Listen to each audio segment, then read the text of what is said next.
So now that we have our Trivet outline created and the bin lines created, we need to bring in an image to trace to have our custom design. So I'm going to go to an internet browser, and I already searched up buffalo. So I have a buffalo picked out that I'm going to trace. So I just right click the image, and then I say save image as. Make sure that it's a JPEG image or something that is an image file. Make sure you save it somewhere on the computer. Okay, I'm just going to save mine on the desktop, and then I'm going to hit save. So now with AutoCAD open, I go to insert, and I go to attach with this little paper clip here, and then I'm going to have to browse for where I saved it. So my desktop's already pulled up, so I'm going to search. There's the Wyoming flag. Open. Okay, and then I'm just going to hit OK at this screen, and then click any point and then drag it in somewhere inside there. Okay, and so this is an image here that we can trace. A couple things I like to do about tracing this image is I like to take the fade down a little bit to where you can see your line. So I change that, and then I hit escape. Okay, and I go back to my home tab. If you have something that has a lot of curves in it, like this buffalo, we're going to use what's called a Spline CV. If you have something that has a lot of straight lines in it that's really blocky, I would use a polyline to trace it. So I'm going to use this Spline CV, and then I'm going to trace this buffalo using points that I pick. And so I'm going to come around here. It's kind of came in straight lines. I'm going to click off of this, and then I'm going to trace this buffalo real fast. And so I don't have to be way accurate. The less points the better too when you're tracing, because when it tries to bring the file into our other program, if you have a lot of points, it's going to be a big file and it'll have a hard time bringing it in and saving it and stuff like that. So I'm going to get a little sloppy here tracing this, but you'll get the idea.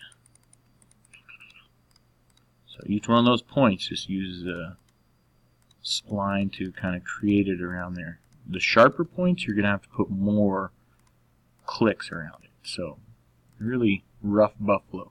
And then when you come back around, make sure this square comes up and then hit enter.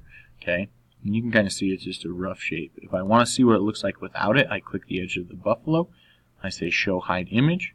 Okay, if I'm done tracing, I can delete the image, but if not, and you want to make some edits here, click your line, and then you can see every single point that you picked, and you might be able to make some adjustments with it right here. See how this point, I'm going to make it a little bit closer there, so I can adjust it without having to restart. So let's say I like what I have here. I'm going to go ahead and get rid of the image.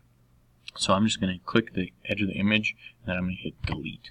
Okay, so now I have something in there that would cut out. Be careful with images. If you had something else inside of here, okay, that was supposed to stay, if I cut the profile of this buffalo, this circle will also fall out. So we have to create bridges in there to keep that piece in there. And to do that, sometimes I just create a line, and then I'll just drag lines across where they intersect. And I might do it at 2 points like this, just so it'll hold it in there. And then I would hit trim, okay, and then I would trim these lines out, just like this. And so you can see now that circle wouldn't fall out if that's something that I wanted to keep in there. It would be metal all the way through there. Okay, so we call those bridges. I call them let-in sometimes, but you have to create those to keep some interior details like that. Once you have this done and it's ready to send to the plasma cutter, we have to save it as a specific file, and that file is called a DXF file. Alright, so just a DXF. Alright, so when we do that, we're going to hit the Save As button right here. It has a little pencil right next to it, and we're going to hit Save As. And so previously you saved it as a drawing file. We need to locate where we're going to save it. I'm just going to do my desktop again. Okay, desktop. And then I'm going to name it, and then I'm going to go down and save it as this bottom DXF file. And then it'll have a .dxf after it. Then I hit Save. It'll take a little bit, but then you'll see that it changes to the same name with a .dxf after it. That DXF file is the one that we're going to take over to the plasma machine and create toolpaths for it. So you should be ready to go after you trace your image and kind of clean it up a little bit.